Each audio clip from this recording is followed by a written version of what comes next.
तुम्ही गुगल पे, फोनपे किंवा पेटीएमवर QR code scan करता आणि अवघ्या 5 सेकंदात पैसे समोरच्या व्यक्तीच्या खात्यात पोचतात. पण कधी विचार केला आहे का, हे नेमकं इतक्या वेगाने कसं होतं? चला, फक्त 2 मिनिटात समजावून सांगतो. सर्वप्रथम एक गोष्ट समजावून घेऊ.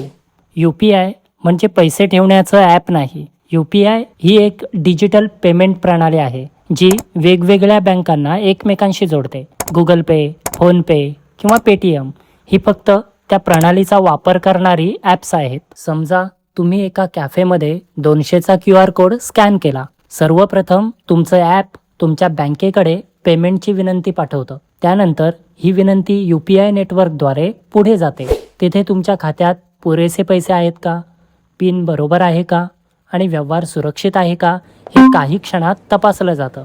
सर्व काही योग्य असल्यास रक्कम प्राप्तकर्त्याच्या बँकेत पोहोचते आणि दोघांनाही पेमेंट सक्सेसफुल असा संदेश दिसतो. हे सगळं फक्त काही सेकंदात होतं, कारण ही संपूर्ण प्रक्रिया स्वयंचलित असते. संगणक आणि बँकांचे सर्व्हर एकमेकांशी अतिशय वेगाने संवाद साधतात.